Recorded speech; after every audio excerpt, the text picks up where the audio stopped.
Howdy guys and gals, Mikey V here with the first coin roll hunt of 2018. This time we're going to be going through my second ever box of dimes. I've gone through and looked at the rolls. There's a few that kind of stand out a little bit. There's 4 rolls here that look like they could possibly be silver enders. More than likely the darker ones are just discolored. But there are 2 that I have a good feeling about. I'm going to start with one and end with the other. So hopefully we get at least 1 silver out of this box. But a total of 6 potentials. So we'll see. As always, with any coin roll hunt, you want to be wearing at least some kind of pair of gloves. I don't really recommend the nitrile gloves because after a while they just kind of start sweating. They don't really breathe all that well, but it serves 2 purposes. One is to keep you from getting your hands filthy, and the other purpose is, well, at least with pennies, you won't get any finger oil on the coins themselves. So let's take a look at this. That did not open the way I wanted it to.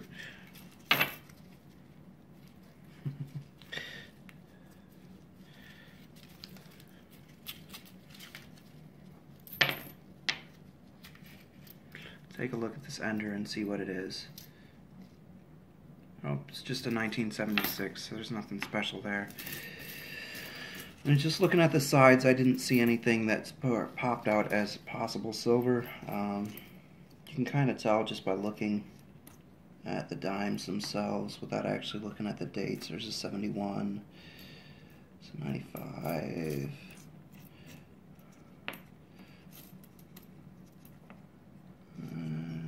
2013. It doesn't look like there's anything in this first roll. So if I find anything, I'll get back to you. But I have pretty much nothing in our roll at the moment, so I'll just keep searching. So we had a couple of oddities come out of one roll. We have our first foreign that isn't Canadian.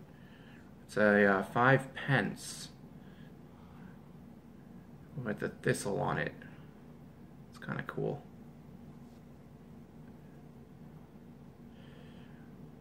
Strange is it's also reeded just like a dime, and it's the exact same size as a dime.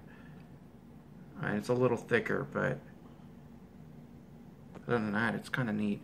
Then the other oddity we have here is a really weak strike on a modern dime. So 2015 Denver, I believe. And you can see around the edges how weak it is. If it'll focus. Some technical difficulties there.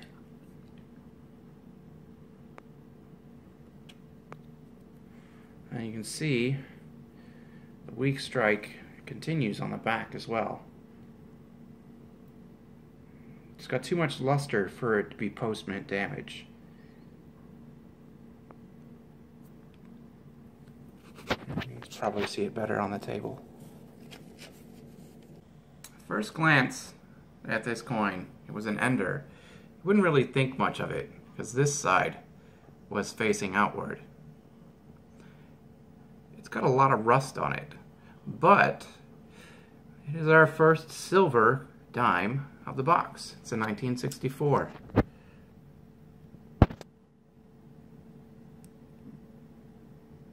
It's in pretty bad shape though. So, but it's we're on the board with silver, so score. Final roll. Let's take a look, see if we got some silver.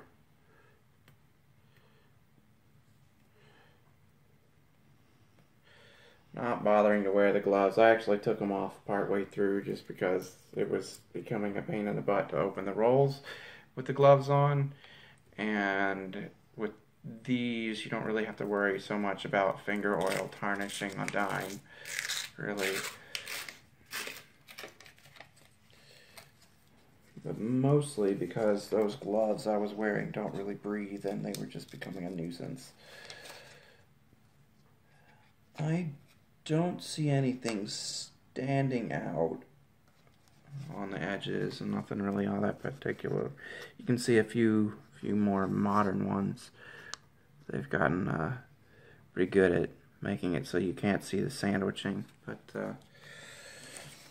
let's take a look at that ender and see exactly what it is.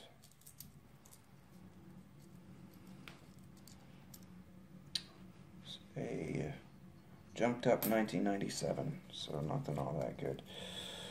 Let's take a quick look through the rest of these as I drop one on the floor.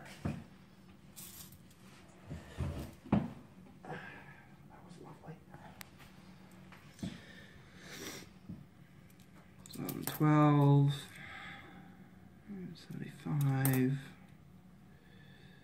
2016, 2010, 1983.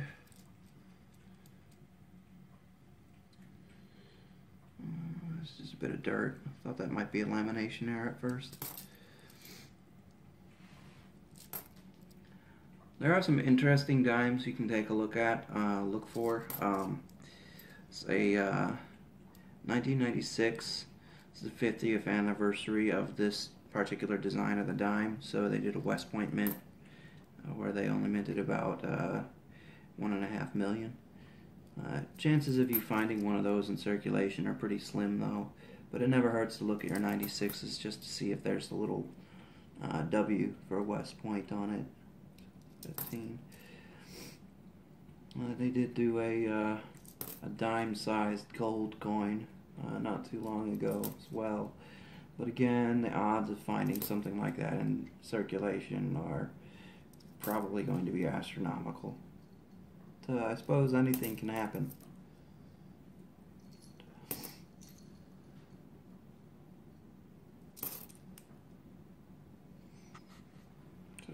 Two 2014. 2013. There's an old one, 1979.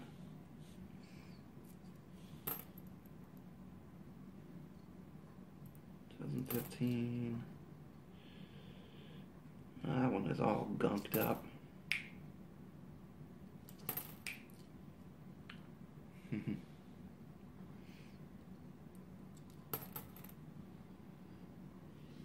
$1983. For some reason, the 1982 Philadelphias are worth $750 in good condition. I have no idea why. Although I do know that 1982 has a missing mint mark strike that's worth a decent chunk if it's in good condition. There's a weak strike and a strong strike for the one that's missing the mint mark. It's a 96. 2012. 2007. That's an old one, 1966. Too bad it's not silver, but it's still cool.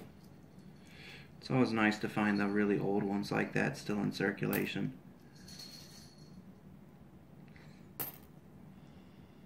It's even nicer when they're in really good condition. This one looks like it came out of the dirt.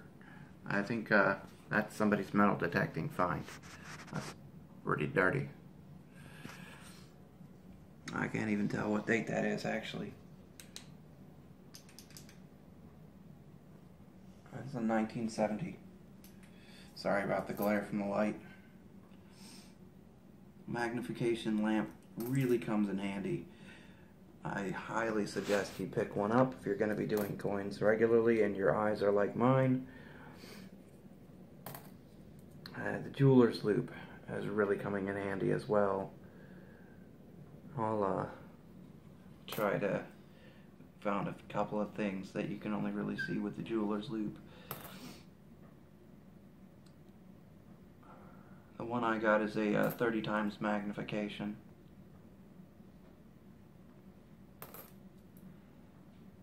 So that'll let you see all the little details that you can't see with your naked eye.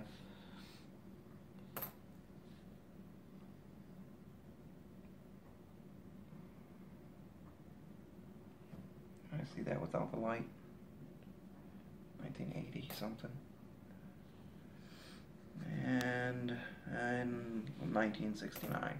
So, nothing really in that roll, but I mean, there were some nice old ones in there. Anyway, I guess I'll get to the wrap-up.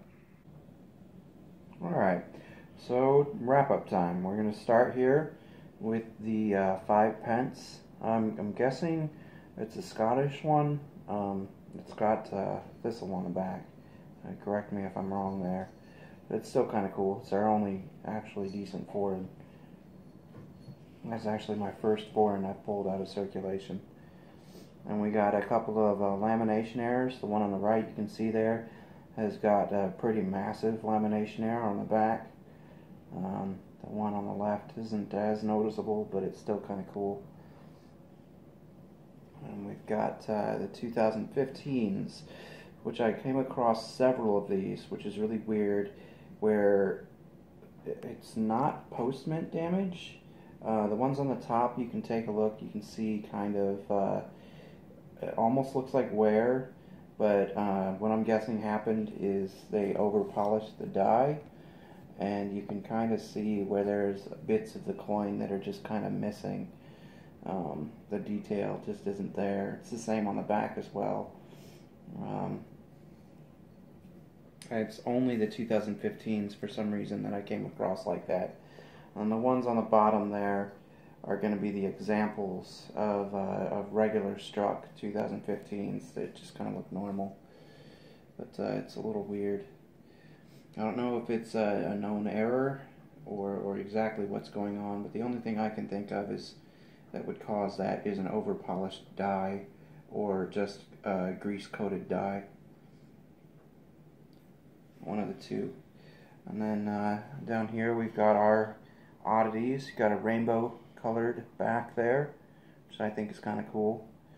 You get a couple of black colored dimes for whatever reason. And go kind of from gray, darkish gray, to not quite as dark. It's just a bunch of oddly colored dimes. And we had one that was kind of red.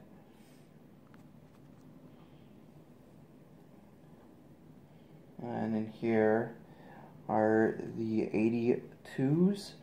We've got one that's got a really weak strike on it, and you've got one that's just a normal strike next to it for comparison. The weak strike, it's got the Philadelphia mint mark, but it's not all there. It's just kind of interesting. It looks like that might have been one that they repunched after they realized it didn't have the mint mark on it. And they just didn't quite do a good enough job on it. And then we've got another one, which we're going to have to take a closer look at, which has all sorts of messed up issues. You can see at the top there's a die crack in between the E and the S of the United States there. And then down at the bottom, you can see clear doubling on the lettering. I don't know if that's going to be just machine doubling or actual true double die reverse, but I couldn't find any information on this coin as far as doubling, so it could be a new discovery, which would be kind of awesome. And then we've got the silver dime, which is awesome. I don't know, it's really weird that it's rust coated, but you can tell it's silver, and you can see the silver shining through. It's just really difficult to tell. And it's got a few weird blemishes on the back, kind of like a bit of a bubble on the bottom. And then on the left side, it's got a couple little raised bits and a couple little divots in it. But it's still kind of cool, and it's still silver. It weighs what it should for silver, 2.5. And then we go over here. We've got a 1968. I don't know if you can tell from this, but it is mirror finished. So I'm almost thinking that this is a business strike on a proof planchet, because there's no reason for 68 Denver to be that shiny. I mean, it literally has a mirror finish to it if you look at it in the light, and I mean, it's just really nice.